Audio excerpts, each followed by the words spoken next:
sommes à bientôt 3 semaines de début de la Coupe du Monde. Et oui, le Portugal entre en jeu. Bienvenue dans le vestiaire portugais. Je suis aujourd'hui avec deux de mes acolytes. Donc on a Enzo qui est là. Donc Enzo, c'est un peu le recruteur. C'est le gars qui connaît les petites pépites portugaises. S'il y a un joueur que vous voyez à la télé, il le connaît déjà. Enzo, comment ça va? Ça va et toi? Comment Ouais, tu ouais, vas? très bien. Merci d'être là. Et Lucas, donc Lucas, lui, c'est le stratège. Lui, quand il va au stade, il va tout en haut. Il veut voir les dispositifs en place. Il veut tout calculer. Comment ça va, Lucas? Bah écoute, ça va. Hâte de pouvoir suivre cette Coupe du Monde et la sélection portugaise. Bah ouais, ça va approcher vite. On n'a pas encore vu la finale de Ligue des Champions, mais on se projette déjà à la Coupe du Monde. Pourquoi aujourd'hui? Parce qu'aujourd'hui, on a eu les convocations pour la sélection portugaise du sélectionneur. Donc, on va parler des différents postes, des différents joueurs qui ont été pris. On va tout de suite démarrer par les gardiens. Donc déjà, première petite surprise, on a quatre sélectionnés du fait que José Sa a une petite blessure. Donc on a Diogo Costa, José Sa, Rui Silva et Ricardo Vello. Est-ce que pour vous, il y a des choses surprenantes? Enzo, je te laisse débuter. Est-ce qu'il y a quelque chose qui te surprend? Non, bah après, mis à part le fait qu'il y ait quatre gardiens, mais j'avais pas l'info que c'était suite à une blessure de José Sa. Ça a été confirmé, ça, du coup? Ouais, il y a une blessure à la cheville, j'ai vu sur plusieurs sites, donc c'est annoncé. Euh, Après, normalement, de toute façon, José Sa, hein, Lucas, c'est notre deuxième gardien. Donc là, il a Ouais. pris une précaution en prenant Ricardo Vello. Donc j'ai vu, c'est un joueur qui jouait à Farense et qui a été prêté en Turquie, donc un club que j'ai du mal à dire, Birbi. Désolé les Turcs, je suis désolé. Euh, José Sa qui a encaissé beaucoup de buts cette année, qui a eu une saison compliquée. Euh, Lucas, on compte vraiment sur Diogo Costa, de toute façon. Oui, c'est ça. En fait, ce serait un gros coup dur s'il se blessait, parce que très clairement, on n'a pas de deuxième gardien de niveau international dans la sélection. Après, de ce que j'ai vu aussi, le quatrième gardien ne serait pas forcément inscrit sur la liste. D'accord. C'est-à-dire qu'il y a une liste de 27 joueurs, dont ce quatrième gardien, qui serait un joueur qui n'aurait aucune chance de rentrer au cours du tournoi, mais qui serait là pour justement les oppositions à l'entraînement et notamment D'accord. les oppositions offensives pour permettre de mettre en confiance les attaquants. Ouais, donc ça pourrait être en fonction de l'état de José Sa, on le laisse dans l'équipe ou alors on intègre Veillot dans le groupe, je pense. Euh, Exactement. Après, au Ah, niveau des défenseurs, donc là, il y a une autre petite surprise, entre guillemets, c'est qu'on a quatre défenseurs droits, mais on va vite comprendre que Cancelo peut jouer sur les deux côtés. Et comme Mm. Nuno Mendes est aussi assez fragile et a encore des échéances, je pense que c'est intéressant de l'avoir. Donc je vais les citer les uns après les autres. On a Diogo Dalot, Mateus Nunes, Nelson Semedo, João Cancelo, Nuno Mendes, Gonçalo Inácio, Renato Veiga, Ruben Dias et Thomas Araujo. Enzo, est-ce que ce groupe te plaît, ces défenseurs-là? Est-ce qu'il y a un autre nom que tu aurais aimé voir, peut-être? un autre nom, pas. Enfin, en fait, moi, je comprends pas trop l'intérêt d'avoir pris autant de latéraux qui peuvent jouer à droite, parce que du coup, même si on prend Cancelo comme un arrière gauche, même si moi, j'espère qu'il sera titulaire à droite, ça fait quand même trois joueurs potentiels pour jouer à droite, ce qui est. Je ne comprends pas l'intérêt, en fait. Bah ouais, c'est plutôt si Mendes démarre pas la compétition, je pense que le Ouais, naturel, c'est directement Cancelo. Et du coup, à droite, après, tu as un choix, je pense, qui sera entre Dalot et Nunez. Je pense que. Qu'est-ce que tu en ouais, penses, toi, Lucas? bah, j'espère aussi. Après, je pense qu'il aurait pu utiliser justement un des trois pour prendre un central à la place. Donc, Ok, un central de plus, surtout que Ruben Dias, est pas forcément. Enfin, on sait qu'il est beaucoup blessé cette saison. Donc, j'aurais aimé qu'il fasse ça plutôt qu'il privilégie un central de plus, plutôt que ok, trois joueurs qui vont finalement se bloquer, quoi. ok. Ah, je comprends. Toi, Lucas, t'en penses quoi? Alors moi, du coup, c'est vrai que les latéraux, je trouve qu'on a un vivier qui est très très intéressant. Surtout, on a peut-être le meilleur effectif de latéral. Oui. Euh, en- Dans aucune autre sélection, on a mieux. Et donc après, je pense que effectivement, hein, toute la question, c'est le backup de Nuno Mendes. Et sachant qu'en plus au PSG, il peut être sorti en cours de match, hein. C'est souvent Hernandez qui prend la relève vu qu'il a un jeu qui est très énergivore. Ouais. Donc après, je sais que Dalot a quand même joué un petit peu sur le côté gauche à Manchester, ça lui est arrivé, donc il est habitué à ce poste-là. Donc c'est vrai qu'un peu comme Enzo, moi j'attends Nuno Mendes à gauche, Cancelo à Mm. droite pour avoir une équipe très très offensive. Après, effectivement, est-ce que Dalot en cours de match peut rentrer à gauche? Ça, c'est toute la question. Ouais, je pense qu'il peut y avoir pas mal de bricolage. Après, il faut pas oublier que la finale de Ligue des Champions, c'est le 30. Pour l'instant, Mendes est toujours incertain. Les premiers matchs amicaux arriveront le 6, donc c'est le samedi suivant, avec des voyages, etc. Est-ce que Mendes sera apte? D'ailleurs, peut-être comme les autres Parisiens, je sais pas, à même démarrer le premier match. Parce qu'on commence quand même par République démocratique du Congo, puis Ouzbékistan, puis Colombie. Je trouve que l'ordre est pas mal. C'est bien de finir par la Colombie, ça va être un vrai test. Mais ça, on en reparlera tout à l'heure. Après, au niveau des milieux, donc là, on a Ruben Neves, Samu Costa, qu'on voit de plus en plus sur les dernières sélections, João Neves, Vitinha, Bruno Fernandes, qui a fait une saison incroyable, et Bernardo Silva. Là, même principe, Enzo, est-ce tu trouves qu'il y a des choses qui sont incohérentes? Est-ce que ça te plaît? Bah moi, pour moi, il me manque quelqu'un, c'est Matheus Fernandes de West Ham, qui a fait une Ouais. saison. Alors, certes, West Ham, c'est très compliqué. Enfin, voilà, ils vont sûrement être relégués.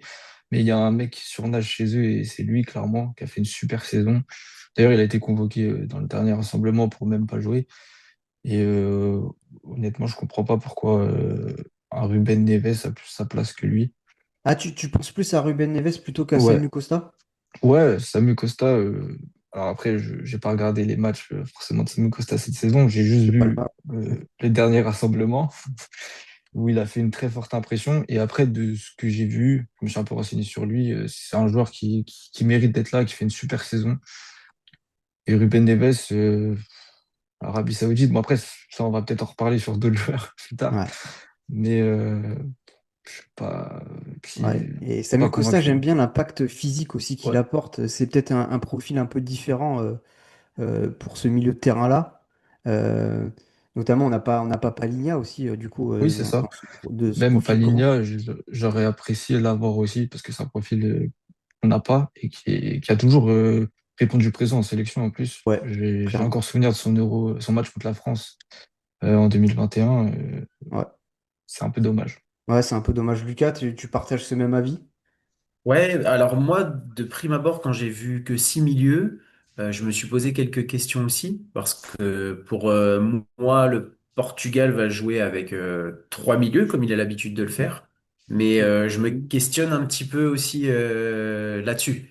Parce que justement, euh, est-ce que justement un septième ça aurait pu être intéressant? Peut-être enlever un défenseur ou un attaquant. Ouais, Euh, Parce que du coup, la rotation au milieu, même si on a les indéboulonnables, hein, pour moi qui sont Vitinha, Neves et Bruno Fernandes, ouais. C'est les trois piliers, là, je on doit pense. mettre titulaire quoi qu'il arrive.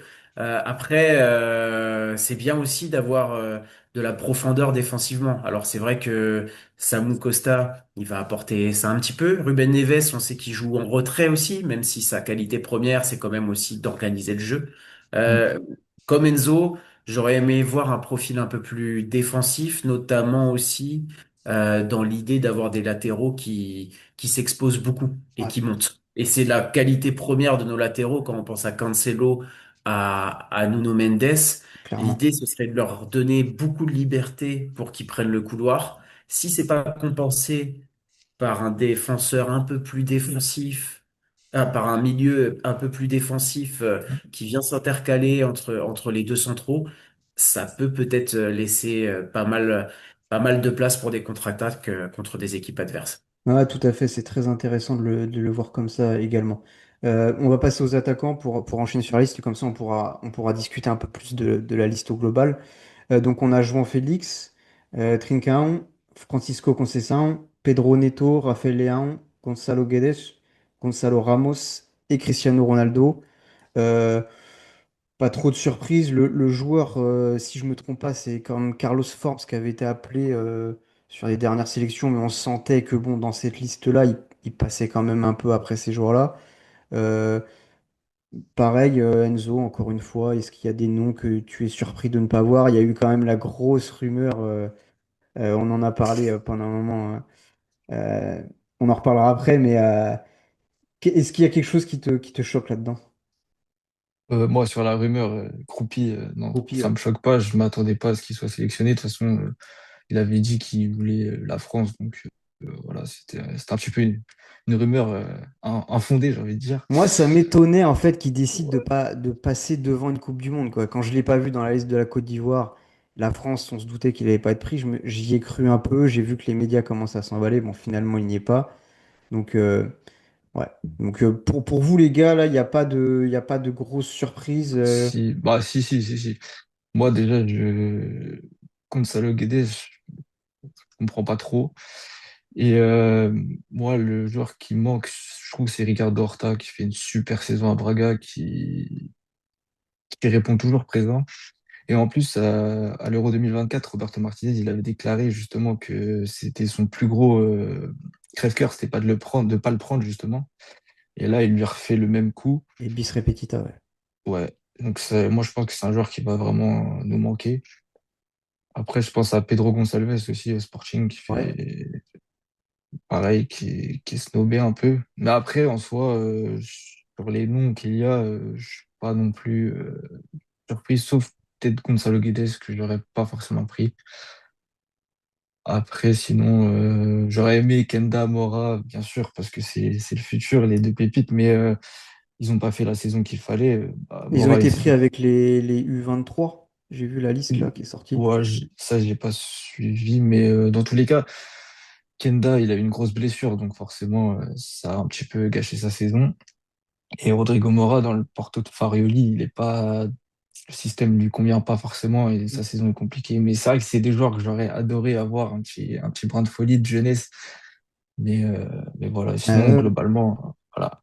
Je pense que les deux accents principaux sont Ricardo Horta notamment et Pedro Gonçalves. Ouais, mais je vais te relancer là-dessus, Lucas, mais juste un petit truc, tu fais bien de m'y faire penser, Enzo, les joueurs qui n'ont pas trop joué cette année, j'ai regardé, il y a très peu de joueurs qui ont joué moins de 30 matchs dans cette liste-là, hein. Ouais. J'étais même surpris par certains noms, je pensais qu'ils avaient moins joué, mais finalement, ils ont tous joué au moins 30 matchs. Euh, toi, Lucas, tu as des regrets sur les mêmes noms qu'Enzo ou tu trouves ça assez cohérent? Non, j'ai pas tant de regrets, ça me semble assez cohérent. Après, effectivement, hein, je rejoins Enzo, c'est des joueurs Horta, Gonçalves qui auraient mérité d'être là aussi. Après, ce que j'apprécie, c'est que c'est quand même une ligne d'attaque avec des joueurs qui sont assez aguerris, qui connaissent la Mm. sélection. Ça fait quelques années qu'ils sont là aussi, donc il y a cette habitude aussi de groupe, cette habitude un peu à se retrouver lors des rassemblements, à s'entraîner ensemble un petit peu et à jouer ensemble pour certains, même si il y en a qui ont peu de temps de jeu. Donc là-dessus, je trouve cette continuité intéressante d'avoir peut-être une ligne d'attaque avec quelques automatismes qui sont déjà là. Et puis bah voilà, on pense à certains joueurs qui sont un petit peu moins bien sur cette saison. Par exemple, Raphaël Léao, même ses prestations avec le Portugal, elles sont pas non plus flamboyantes. Mais le fait qu'il soit là depuis longtemps, l'habitude qu'il peut créer aussi avec le groupe fait que ça peut peut-être, il peut y avoir un déblocage lors de ce tournoi. Et en tout cas, les conditions sont réunies pour que les attaquants soient bien, je pense, et Moi, dans de bonnes je suis conditions. plutôt d'accord avec ça. Moi, je vais rapidement évoquer, tu en as un peu parlé, Lucas, le sujet de la compo. Sur les derniers matchs, on a vu pas mal de 4-2-3-1 quand même. Ça peut être aussi en 4-3-3. Bon, de toute façon, c'est un peu des systèmes qui se ressemblent, qui sont assez similaires. Je veux évoquer des noms avec vous parce que pour moi, il y a quand même des indéboulonnables. Ouais. Euh, bon, Diogo Costa au goal, on va pas continuer. Nuno Mendes à gauche, forcément, s'il est apte, il y sera. Mm. Pour moi, Ruben Dias sera quand même l'axial droit. Ensuite, le milieu, pour moi, il n'y a rien à toucher. C'est vraiment João Neves, Vitinha, Bruno Fernandes, plutôt Mm. avec une position de numéro 10. Oui. Je pense que CR7 sera l'attaquant en numéro 9. J'ai l'impression qu'à gauche, c'est quand même plutôt Pedro Neto qui a une avance. Après, donc là, moi, les dossiers, c'est À à droite, droite, tu, pas à exactement droite, tu sur la... veux dire, non? Comment? Pedro Neto, pour moi, c'est plus à droite qui joue. Et Il Léao y à a pas gauche, mal de non? matchs là, dernièrement avec le Portugal où il a joué aussi à gauche. Donc je me suis posé des questions. Ouais, Euh, mais je crois que dans les derniers rassemblements, c'est parce que Léao, justement, est peut-être absent. c'est vrai que il y a une possibilité là-dessus, tu fais bien de le dire, c'est pour ça que ça va ouvrir un sujet. Et après, donc il y a quand même une compétition, je pense, entre Conceição, Félix, Bernardo, même si j'espère pas voir Bernardo titulaire. Ouais, ouais, Et, justement. Ouais. et en axe gauche aussi, j'ai une grande question. Il y a une vraie compétition pour moi entre Veiga et Inacio. Je pense aujourd'hui que Veiga a un peu d'avance. Qu'est-ce que vous en pensez, les gars? Est-ce qu'il y a des points sur lesquels vous voulez revenir? Enzo, je te laisse commencer. Sur la défense, moi, clairement, l'axe gauche, je trouve que c'est un peu le point faible de l'équipe. Parce que je suis ni convaincu ni par Inacio, qui est fébrile, je trouve, même si c'est un bon relanceur en En soi. sélection, ouais. Mm. Veiga,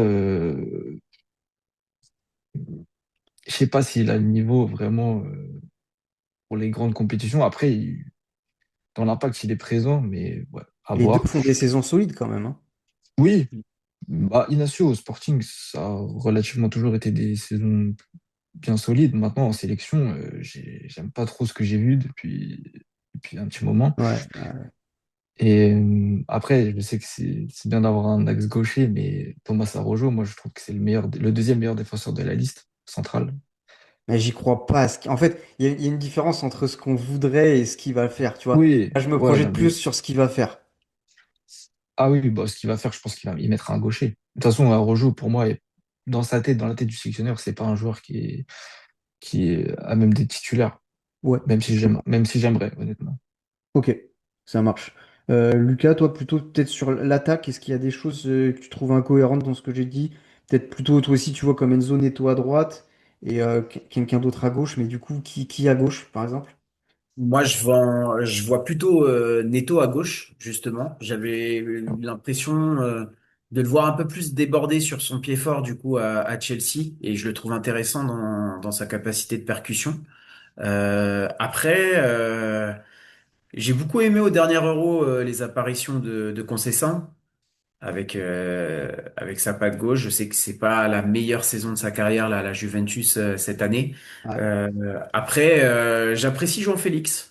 J'ai l'impression qu'il a un peu d'avance, moi, Félix, non? Sur les Ouais, autres. parce que je trouve qu'il l'enchaîne et pour une fois, il est sur une saison quasi pleine en tant que titulaire. Ça faisait bien longtemps, même si c'est en Arabie Saoudite. Ouais, c'est Mais ça qu'il faut.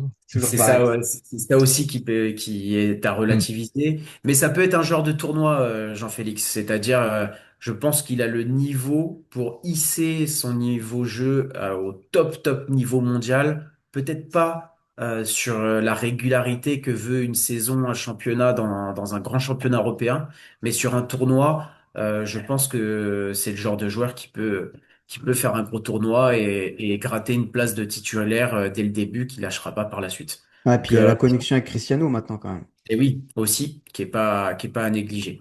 Si je peux revenir aussi sur le poste de défenseur, Vas-y. je rejoins tout à fait Enzo. Pour moi, ça se joue entre Inacio et Veiga. Il y en a qui ont des qualités que d'autres n'ont pas. Enfin, c'est un peu kiff-kiff.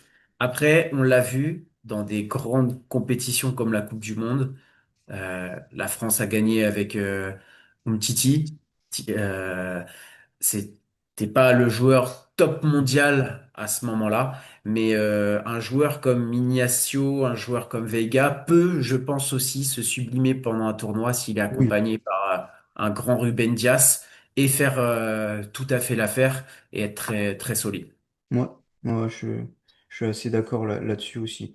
Bon, pour terminer ce podcast, on va revenir quand même sur les matchs. Donc, les matchs amicaux tout d'abord. Donc, on va affronter le 6 juin le Chili, puis le 10 juin le Nigeria. C'est que des matchs en soirée. Donc, ça va être des matchs qui vont être cool pour avoir. Dans les profils, je pense qu'on voit toujours ça avant les Coupes du Monde. Le Chili, c'est un peu pour préparer la Colombie et puis le Nigeria pour préparer la RDC. Donc la RDC, on les joue le 17 juin, puis l'Ouzbékistan le 23 et la Colombie le 27 juin. Il n'y a que le match de la Colombie qui sera à suivre la nuit, je pense. Pour les Colombiens, c'est plus pratique. Que deux matchs amicaux. J'ai évoqué les joueurs parisiens qui vont arriver sûrement, bah, comme d'habitude, épuisés ouais, sur la rotule, quoi. Comment tu vois cette préparation, Enzo? Comment tu es assez confiant du fait que, entre guillemets, c'est des adversaires, surtout pour les deux premiers matchs de poule, assez accessibles. Comment tu vois, les choses? Après, rappelle-moi les, Les matchs amicaux?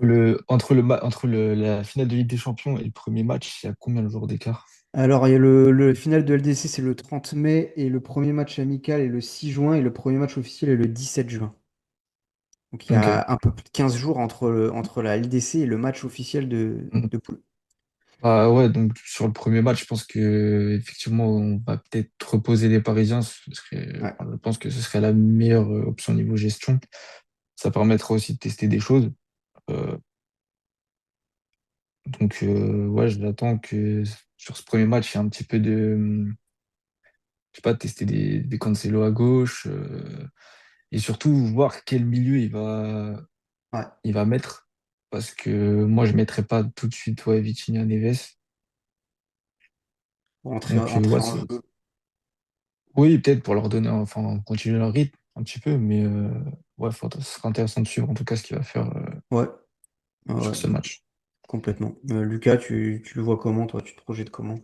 Alors oui, moi je pense qu'il faut envisager cette Coupe du Monde à très long terme, dans le sens où elle va durer plus long que n'importe quelle autre Coupe du Monde, plus de un mois en fait, hein. Ouais, La c'est vrai qu'il faut y finale penser c'est à ça aussi. le 18 juillet, donc voilà, les matchs amicaux vont servir à tester des joueurs, mais j'ai presque envie de dire aussi que la phase de poule va pouvoir être une phase un petit peu de test aussi de Ouais. système. Du Attention fait à ça quand même, que, attention. attention, mais c'est vrai que du coup, la qualification, du fait de pouvoir avoir les meilleurs troisièmes, les 8 meilleurs troisièmes qualifiés, C'est font clair. que la marge d'erreur reste un petit peu plus, bah voilà, grande Ouais. Permise. et on imagine quand même que le Portugal pourra essayer peut-être différents systèmes, différents ajustements, y compris durant cette phase de poule, notamment s'il y a des victoires dès le premier match Ouais. Ouais, de tout la à fait. compétition Ok. contre le Bon, Pont. bah. Tu voulais ajouter quelque chose, Enzo? Non, je suis d'accord. De toute façon, quand on voit l'effectif et enfin, on est considéré par, j'ai envie de dire, la plupart des suiveurs comme des favoris, si déjà on pense à un petit peu ce qui va se passer en poule avec la peur, voilà, je pense Non, qu'on doit non, aussi, on n'est pas non là. mais on doit être humble, mais il faut aussi être confiant au niveau des Ouais, tout à capacités de fait. l'équipe. Et c'est des matchs qu'on doit gagner et sur lesquels on doit pouvoir aussi, s'il y a des victoires, notamment dans les deux premiers matchs, pouvoir faire des tests pour impliquer aussi tout le monde, parce qu'une Coupe du Monde, c'est long et on aura besoin de beaucoup de joueurs. Pas des 26, je pense, mais ce ne sera pas que 11 joueurs, en tout cas, ça, c'est Ah sûr. ouais, non, c'est clair que là, sur une Coupe du Monde comme ça, hein, c'est ce qu'on va pouvoir voir. Bon, bah, merci beaucoup, les gars, pour ce podcast, pour ce premier podcast pour parler de la liste. Il y en aura des prochains. J'espère que les gens de TikTok et Instagram vont pouvoir venir là parce que c'était vraiment super cool d'avoir de l'interaction sur TikTok et on retrouvera du contenu.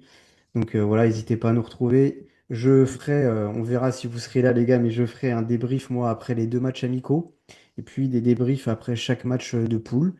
D'ici là, il y aura aussi un petit documentaire qui va sortir sur l'histoire de la sélection. Et puis voilà, plein de petits podcasts, plein de thématiques qu'on va aborder jusqu'à la Coupe du Monde et pendant la Coupe du Monde. Donc merci à tous pour l'écoute et merci d'avoir écouté le vestiaire portugais et à très vite. À bientôt les gars. À bientôt. À bientôt.